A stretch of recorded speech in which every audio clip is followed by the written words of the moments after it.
Hello everyone. So if you have been following me on the Instagram live just now, I hope that you have enjoyed the grudge match between me and Jay. Unfortunately, he had to leave, so we had to postpone the remaining games to another time. So he's busy now, but uh, I am still free for a moment. So I would like to take this chance to go through another of my games from the ACA Rapid Tournament last month. Yeah, by the way, for those who are following me on YouTube, if you all don't know which grudge match I'm talking about, don't worry because it's on Jay's YouTube. So I think when he makes it public, I will share the link in the live video. All right, so let us start. And this is actually the last game of the ACA Rapid Tournament, and it was the third place final. So if I had to win this game in order to get third place in the tournament. So and again, I have the black pieces. So we start out with e4, c6, d4, d5. That's the Caro Kann defense as usual. Takes, and bishop to d3. So this is the main line of the Caro Kann exchange variation. Knight to c6, of course, to put pressure on the hanging pawn. c3, everything is super normal. And now queen to c7. The idea behind this move is that you are trying to take this diagonal, try to stop the bishop f4 from coming out, which is usually quite annoying because if let's say bishop f4, then after that, I mean now it's not possible, but you know these kind of tricks are usually quite annoying for black. Anyway, now white continues knight to f3. Now, I do want to point out that one of the common variations in this is knight to e2 with the idea of supporting the bishop to come out anyway. But now black has this reply, bishop to g4, and then after f3, I think I will just drop the bishop back, and white is still able to get out bishop to f4, but in return he has compromised his king safety over here. Right. So anyway, that wasn't played. Knight to f3 was played. Knight to f6, blah blah blah. So both sides just develop as per normal with the e6, and now I am quite happy because I've gotten out my light square bishop, which usually is always a problem in this kind of French Caro Kann positions. Queen to c2, bishop to d6. Everything is very normal so far. And now h3, bishop to h5, castles, rook to c1, again very normal. When bishop to g6. And again, I want to point out here that actually I'm not so afraid of this exchange on the g6 square, because even though like black has the double pawns, actually they're not so bad, you know. They actually defend like the key positions in black's king's side. You know, you're controlling this key square, so it's not so bad for black, even though they're doubled.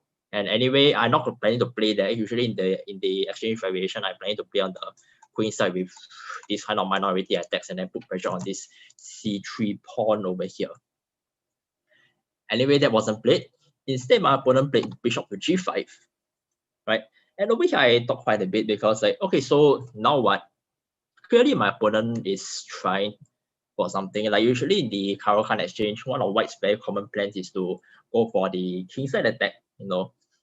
Maybe if things like, okay, maybe not this, but rook to e1, and then maybe a future knight to e5, and then after that, just advance the pawns, and then you see all the pieces are directed immediately at the king side. On the other hand, what does black have, right? The first thing you see is that this is a kind of a reverse Carlsbad pawn structure, right? The pawn on the semi-open file over here and on the c file as well. So naturally, one very common plan for black in this position is to go for the minority attack on the queen side. Eventually, you're going to exchange here, and then you're going to get this weak pawn on c3. So of course, that should be one of the things that I need to take into account. Another very common plan in this Caro Kann exchange is the idea of pushing e5. Maybe something like rook to e8, and then after that you push e5 and like d7. Although of course I can't really do it now because I need to be careful of. Now I mean the compromise that I have here is that this pawn is going to be isolated, right? So I need to be careful of that if I am going to play this e4, e6, e5 plan. But either way, if I'm going to push e5 or if I'm going to attack queen side, I need to find a way to relocate my pieces, especially this knight over here, which doesn't look so well. It is not the best place if you want to go for either the center or the queen side. So what do I do here? Well, first I get rid of the tension over here so that I don't have to worry about this pressure along this diagonal. I just trade, and then now I play knight to d7. Sorry. Right now, what's the idea here? Idea is that eventually, if I want to go for this minority attack, sorry, then I always have this kind of resources that I can take into account, right? And another thing is that I am also adding quite a bit of firepower to this e6, e5 push if I decide to go for that plan later on. So white goes bishop to h4 here, and over here I made a move that I am not very fond of, to be honest, which is knight to this e7. I mean, this was my original plan, right? After I see bishop to h4, I'm like, okay, why not, go to knight f5 and then just try and hit him, annoy him a little bit. Yeah, and also it opens this file and hopefully try and go for some queenside attack. But I felt that this maybe I should have gone for some. I should have gone ahead with my original plan. Just try and go for this minority attack first before white gets in any form of attack on the king side. But anyway, I didn't. I played knight to e7 instead, and after knight to g5, I mean the trade is obvious, right? Just checkmate over here. Quite regrettably, I have to move my knight back, so I wasted a couple of moves over here. So I wasn't very happy with the last few moves so far. And now my opponent plays c4, and when I saw this move, actually, I was a bit worried. Right? Now, of course, you're playing as black. First thing you see is this potential discover attack over here, and then what is black going to do, right? And if you think about it, really, I'm pretty much forced to take, because if I don't, right, and I ignore it, let's say if a random move like a6 or something, then black is, white is getting a c5, and oh no, my bishop is trapped, right? So I need to I need to calculate a lot to see how am I going to respond to this. But after looking at the position for quite some time, I realized that I can actually hold this position even if I exchange here, right? So after takes, it looks like there's this potential discover attack, right? Again. But rook a b8 b5 usually more accurate than a6 b5. Yeah, you're right, Nima. Actually, I should have considered that as rook a b8 to b5. Yes, you're right. You're right. I actually have seen it play a couple of times, especially when I play white. Yeah. Right. Anyway, back to the game. So I was saying that this potential discover attack here might seem scary, but if you think about it, actually this black can hold, right? Because after something like rook a c8, you notice that actually this rook here is it's not really defended very well, while on the other hand I have two attackers against it. So actually the discover attack is not so strong anymore. And actually when he played knight to e5, I was very happy, right? My plan, if he played something like knight takes d6, was very simple. I just recapture, and then after this, I have he's left with the isolated pawn over here. I have the knight to f4, try to pressure it, and then what is he going to do, right? Then I think if I trade off all the minor pieces over here, this endgame should be better for me, simply because of this isolated pawn over here. But anyway, he did not, right? He went for knight to e5, and I was so happy. So I just traded here, takes, and now you see what happens. Now I have two rooks for the queen. Again, I'm not winning completely, but I'm basically quite happy in my position, because first of all, two rooks for queen is very, very playable. And secondly, I'm going to be taking over this c file anytime soon. And thirdly, I have this pin over here. So really, this knight is not doing much at the moment. So after knight to g6, yeah, so really the only concern that the two concerns that I have here now is, first of all, the pawns here might be vulnerable to some kind of funny tricks by white if they try to attack them. And secondly is this pair of knights here, they are not doing so well at the moment. So I need to find out how am I going to relocate them. I mean, intuitively, one of the ways to do it might be knight to d7, hope to hold on to here, but I think after something like f4, black should be, or white should be all right. Yeah. Anyway, I played knight to g6. Obviously, I'm targeting this. I'm also targeting this, right? So knight to f3, good reply by white. That's holding everything together, but how long can he hold on? Knight takes h4, knight takes h4, blah blah blah, and then now I take over the c file, queen to b5. So as you can see, this kind of positions is not so easy to calculate. White still has the queen, right? So I need to be very careful of how am I going to defend these 2 pawns. But I thought for a while, and I thought, yeah, actually, black can defend them. So watch how he defends. B6, queen to a4, a5, queen to b5, and knight to d5, which is what I calculated. And then of course the threat here is obviously f6 to winning this. I'm going to win this knight. But I think I overlooked something here because I allowed white to play queen to d7, and I realized, oh no, how am I going to stop this? Right. I mean, I can't bring back the defense because this is hanging.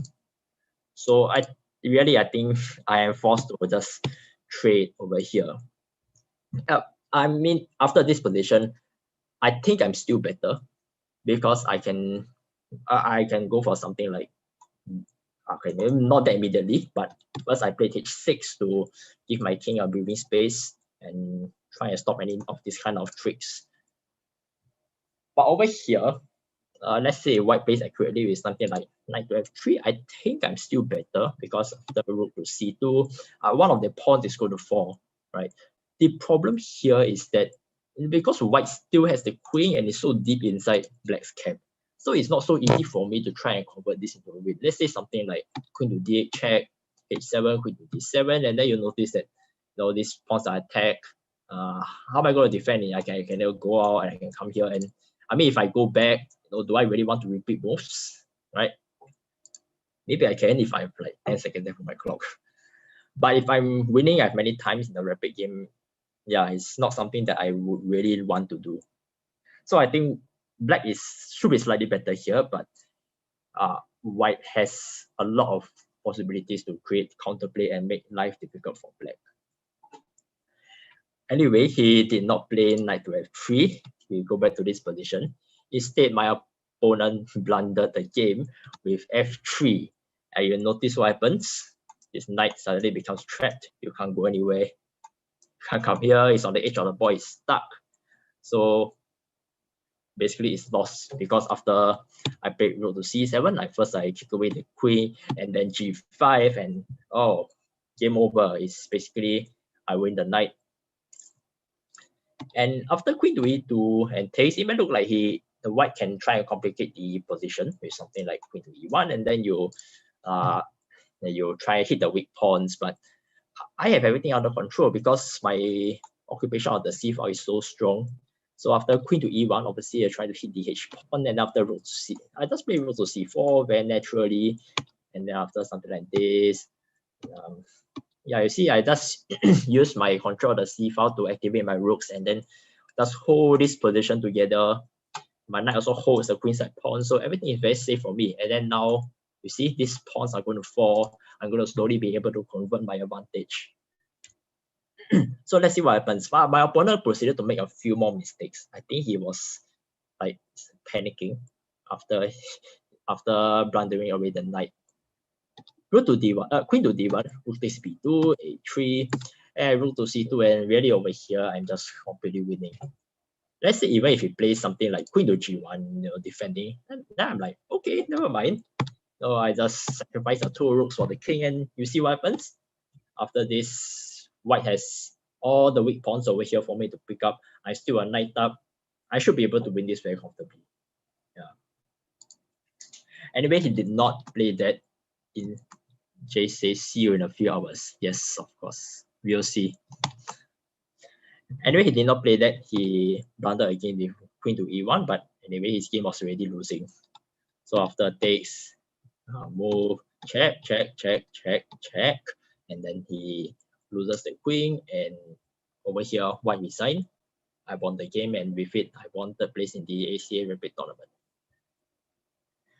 Right, so I'm definitely very happy with this game, even though I made a couple of inaccuracies in the middle game. I mean, it's the game that won me third place. I won back the prize money that the prize money was $15. It was basically the same as the registration fee. So I basically broke even. Yep. Anyway, that's it for today. I hope you have enjoyed this game, and hopefully I will see you next time. And if you have been enjoying my live streams, do remember to like, comment, and subscribe to my YouTube channels, and also follow me on Instagram. My username is disgruntled Panzer for both my Instagram and YouTube. Right? Should be very easy to find me. Right? Thank you very much for watching.